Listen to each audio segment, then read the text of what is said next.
बिस्मिल्लाहिर्रहमानिर्रहीम। नाज़रीन, इजराइल का जो बहरी जंगी जहाज है वो नहर स्वेज में से जो है वो उसमें आ गया है। यही नहीं नाज़रीन, B-52 अमेरिका का खतरनाक तरीन जो जंगी जहाज है 8 इंजन वाला, वो भी पहुंच गया है। और अमेरिका ने कहा है कि ये ईरान को सबक सिखाने के लिए और उसको अपनी औकात में रखने के लिए ये जहाज भेजा गया है। एक नहीं, कई जहाज आके खड़े हैं। खतरनाक बात यह है कि नहर स्वेज में जो जंगी बैनी जहाज है इजराइल का, उसके ऊपर 2 परचम लगे हुए थे, एक मिस्र का और एक इजराइल का। वो वहां पे है। तशवीशनाक हद तक सूरत-ए-हाल खराब हो चुकी है, क्योंकि आयतुल्लाह खामनई ने कहा है कि ये वाला हमला बहुत पेचीदा, संगीन और दर्दनाक होगा। इसके साथ साथ जो 2 बड़ी अहम बातें हैं, कमला हैरिस और डोनाल्ड ट्रंप के जायचे। ट्रंप कहता है अगर मैं होता तो यूक्रेन की जंग भी ना होती और इजराइल, फलस्तीन और ईरान ये जंग भी ना होती। अब देखना ये है, कमला हैरिस खित्ते में जो होने वाली जंगें हैं उसको रोकेंगी या ट्रंप, या इन दोनों के बस की बात नहीं है। आयतुल्लाह खामनई के हुक्म के बाद ईरानी मुजाहिदीन तैयार हैं। पासदाराने जो उनकी इनकलाब वाली फोर्सेस हैं वो रेडी हैं। और पता नहीं क्यों लग रहा है कि बड़े अमेरिका के किसी अहम दिन के ऊपर, इजराइल के किसी अहम दिन के ऊपर ये हमला होना है। उधर से इजराइल, हिजबुल्लाह भी इजराइल के ऊपर निशाने मिसाइल दाग रहा है। लेकिन होगा क्या, ये जानते हैं मोहम्मद उसामा अली से, क्योंकि ये बैरी जंगी जहाज और हवाई जंगी जहाज अमेरिका वाले जो पहुंच रहे हैं, इनका क्या बनेगा, ये क्यों आए हैं, होने क्या वाला है। उसामा साहब, ओवर टू यू सर। जी बहुत शुक्रिया आपका। बिस्मिल्लाहिर्रहमानिर्रहीम, अल्हम्दुलिल्लाह रब्बिल आलमीन, अल्लाहुम्मा सल्ली अला मुहम्मद व आले मुहम्मद। सिंपल सा है, जो लास्ट टाइम मैंने वीडियो में आपको बताया था अपने व्यूवर्स को, आप सबको, कि ये इराक पे हो सकता है इस दफा, इराक में जो अमेरिकी अड्डे हैं उन पे अटैक हो, और अमेरिका को पहले ही पता हो कि अब ये मेरे उसी अड्डे और ठिकानों को वाइंड अप करवाएंगे, क्योंकि वरना तो आप इस जंग में आगे बढ़ ही नहीं सकते। इसराइल दूर पड़ेगा, पहले इराक में अमेरिकी अड्डों से मुकाबला करना पड़ेगा, और एक दोबारा बॉर्डर पे जंग। मिसाल के तौर पे ईरान के पास एज मौजूद है, ये शाम से लबनान, लबनान से इसराइल तक, इसको दोनों सेफ पैसेज हैं, कुछ भेजने के, कुछ मारने के, जो स्ट्रेटेजिकली एक जंगी कनेक्टिविटी चाहिए ऊपर से गुजारने के, वो सब अवेलेबल है। लेकिन इसराइल के लिए मुकम्मल अवेलेबिलिटी नहीं है। तो इसराइल को डेफिनेटली जो है अमेरिका की सपोर्ट चाहिए थी, और अमेरिकन अड्डे जो जाहिर बात है इराक में भी मौजूद है, मिस्र में भी मौजूद है, और जो आपने झंडा देखा है वो डेफिनेटली दिल दुखाने वाली बात है। लेकिन जाहिर बात है कि ये अब एक्सपोज होने के टाइम है, क्योंकि ये आखिरी, जैसे कहते हैं ना, वक्त को अगर इसको समझा जाए कि ये वो होगा, तो उससे पहले पहले सब एक्सपोज होंगे। सब के सब अपना अपना, जैसे कहते हैं, नकाब उतरेंगे। बहरहाल ये रियलाइजेशन होगी तो खैर मुसलमान आगे बढ़ेंगे, और कोई असल हकीकी इस्लाम की कोई शक्ल वज़ा होगी इस सारे राख के अंदर से ही, और वो राख अब जरूरी है। और उसके लिए मुझे ये लगता है कि ये जो नहर स्विज को बंद करना और इधर से इधर को लाना, ये तुर्की को भी असल में टफ टाइम देना है, क्योंकि नहर स्विज का मतलब तुर्की का भी बहुत बड़ी ट्रेड होती है वहां से, और कोशिश की जाएगी कि तुर्की पर वोक हो जाए। और आजकल तो सच, पहले बचपन में तो हम तुर्की तुर्की करते थे, अब तुर्की ये हो गया है, पता नहीं अब हुआ है या पहले था। तो बहरहाल जी, तुर्किया या तुर्कीये जो है ना, वो भी बुला लिया जाए जंग में, ऐसा लगता है, और उसको भी घेरा जाए। और फिर रशिया तुर्की मिक्स, ये जो खामनाई साहब अटैक की बात कर रहे हैं, शायद ये अटैक अब अलाइज के साथ हो, भरपूर अपने अलाइज को शो करके पावर, और उसमें इराक पे भी अटैक किया जाए। और जब अमेरिका के इराक के अड्डों पे अटैक होगा, असल कहानी स्पीड अप तब होगी। और ये कोई बड़ी बात नहीं है, ईरान ने पहले भी इराक में अमेरिकन अड्डों पे मारे थे, ट्रंप के टाइम पे मारे थे, ये मुकर गए थे कि हमारे कुछ फौजी कुछ जख्मी हुए हैं और बस अपनी छुपा गए थे अमवात को। तो ईरान पहले भी कर चुका है, जब इनके जनरल कासिम सुलेमानी की शहादत हुई थी उस वक्त उन्होंने, वो क्योंकि इराक से ही हुए थे, तो इराक ही में अमेरिकी अड्डों पे ही मिसाइल मारे थे।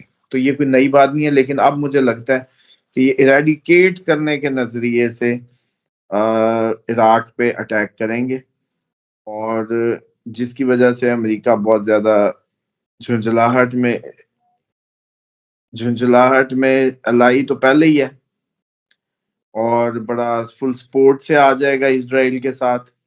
तो ट्रम्प आ भी गया।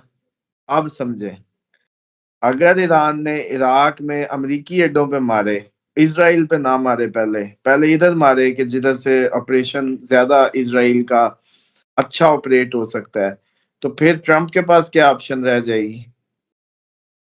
तो ट्रम्प की मजबूरी है कि वो इसको फिर हजम नहीं कर पाएगा। और आपको याद है मैंने कहा था कि ट्रम्प से पहले पहले ये चीजों को इतना खराब कर देंगे कि ट्रम्प आके भी फिर इनको समेट नहीं सकेगा। और अब ट्रम्प बेशक आ भी जाए, जो तो ट्रम्प आ भी गया, तो ये अब उसकी खाम ख्याली है कि वो जंगें रोक देगा। वो कुछ दिन का सकूत तो दे सकता है, महीने दो का, लेकिन अगला साल तो जंगों का ही है।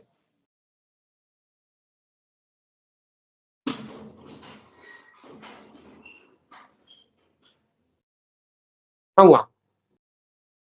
मैंने कहा क्वेश्चन करें, अच्छा, गुम हो गए बटन दबा के। अब लंबा खींचेंगे आप?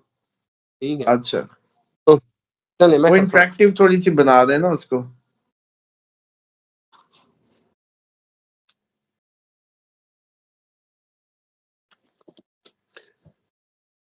उसामा साहब, मामला ये है कि यूक्रेन जो है उसका पलड़ा भारी नजर आ रहा है। वो अब रशिया के ऊपर वो भी बड़ा अग्रेसिवली हमला कर रहा है। और एक खबर मैं उसामा साहब देख रहा था कि जो इंडिया ने एक बहुत बड़ा इलाका जो है वो चाइना के आगे सरेंडर कर दिया, मतलब खुश असलूबी से उन्हें दे दिया कि भाई ये आप रख लें, हम जो है ना जरा अच्छे हमसाए बन के रहते हैं। वो बड़ा मुतनाज़ा इलाका था। तो अब लग रहा है कि ये वाला ब्लॉक जो है मुत्तहिद होगा और ये वाला ब्लॉक जो है अब यूरोप और अमेरिका, वो उधर और ये इधर। देखें, ये अब इंडिया की अच्छी हिकमत अमली है, मैं समझता हूँ कि वो अपने आप को बचा रहे हैं। अमेरिका उनको पूरा पुश मार रहा है, इंडिया को प्रवोक करवा रहा है। ये बांग्लादेश का हाथ से जाना, इंडिया के हाथ से गया है बांग्लादेश, लेकिन गया किसके पास है? अमेरिका के पास। तो इंडिया से लेने का मकसद इंडिया को नहीं पता कि मुझे अब वहां से भी टफ टाइम करवाएगा। जानबूझ के वो पाकिस्तान से भिड़वा के इसको कश्मीर और गिलगित वाला चाइना का रास्ता बंद करना चाहता है अमेरिका। और ये जो रास्ता बंद करना चाहता है अमेरिका, उसका जो चाइना का, उसके लिए वो चाहता था कि इंडिया हम पे अटैक करे, कोई इसी के साथ मामला प्रवोक हो जाए। अब क्योंकि वो काफी दिनों से प्रवोक नहीं हो रहा मामला, और चाइना के साथ अगर जाहिर बात है पाकिस्तान के साथ जंग होती है, तो एक बहुत बड़ा मोटिव चाइना भी है। तो अच्छा इकदाम है इंडिया की तरफ से, मुझे लगता है कि चाइना के साथ उनका हैंडशेक जो है। लेकिन हमसे तो इतनी आसानी से, जैसे कहते हैं ना, वो दामन नहीं छुड़ाया जा सकेगा पाकिस्तान से। तो अमेरिका अब पाकिस्तान और बांग्लादेश के जरिए अमेरिका को, इंडिया को जो है वो अंगेज करेगा। अगर चाइना से उन्होंने जफ्फी डाल भी ली, तो इंडिया जितनी मर्जी कोशिश करे बच नहीं सकता, पुरअमन रह नहीं सकता, जैसा आगे प्लान है जो नजर आ रहा है वक्त का। दूसरा ये है कि जो यूक्रेन है, डेफिनेटली अब उनको बहाना मिल गया, वो जो नॉर्थ कोरियन उनकी उस पे बना के बहाना कि जी उनके एम्प्लॉइज और उनके सोल्जर्स इधर ट्रेंड कर रहे हैं, तो अब हम भी खुल के इनको वो करेंगे सपोर्ट। बहाने हैं, बस ड्रामेबाजी है। तो उससे मुझे लगता है कि पूरा नेटो जो है पूरी ताकत से रशिया को टफ टाइम देगा, और फिर रशिया इधर भी काउंटर करेगा, अमेरिका पे भी मारेगा, इधर से मिडल ईस्ट में भी मारेगा। अब रशिया अमेरिका को भी 3 साइड से एंगेज करेगा, सिर्फ एक साइड से उसके लिए नहीं छोड़ेगा मामला। है तो मिसाइल बेचना, अब वो बेचारे यूक्रेन को कर्जा ही करते जाएंगे। हमने इतने बिलियन की जी लोन आपको सैंक्शन किया है, फिर वो लोन से खरीदा गया है जी, फ्रांस ने ये मिसाइल बेचे हैं, जर्मनी ने ये दिया है, अमेरिका बहादुर ने ये असला दिया आपको। एट दी एंड यूक्राइनी कर्जई असले इन्होंने बेच के मोटे हो रहे हैं, और हम आपके साथ हैं, हम आपके साथ भरपूर ताउन करेंगे। एट दी एंड एक पूरी नेशन कर्जई हो गई भाई। आप लोगों ने चंगा उसको नेटो में शामिल करके उसकी इकोनॉमी ठीक करनी थी, क्या फीचर दे देते नेटो में। तो ये जो उसको पता होता कि मेरा पूरा मुल्क ही जाने वाला है, अब तो पूरा मुल्क गया उसका। यूक्रेन अब कर्जई मुल्क किसका होता है? सबका। पहले तो चलो इतने से इलाके का तनाजा था, वो बैठ के पीटन से हल कर लेते, अब तो भाई सदियों तक तुम कर्जई हो गए हो। हर महीने वो तुम्हें कर्जे चढ़ाई जाएंगे और अपने ही असले बेची जाएंगे। अच्छा, खुद ही पैसे, खुद ही अपने घर। इतने ये तेज हैं कि खुद ही यूरोप ने सैंक्शन करनी है जो फंड है, और खुद ही अपनी जेबों में ही वापस आ जाने हैं मिसाइल भेज के, अपनी इंडस्ट्री को खुद ही फरोग।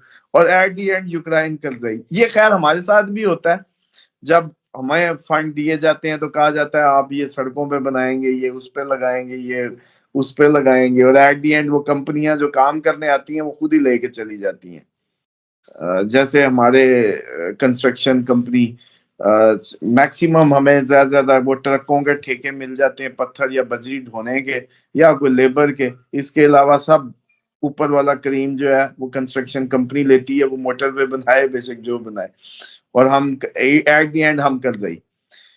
तो ये दुनिया का तरीकेकार है। और ये जो सूरत हाल आपकी बन रही है ना, इसमें इराक पे नजर रखें।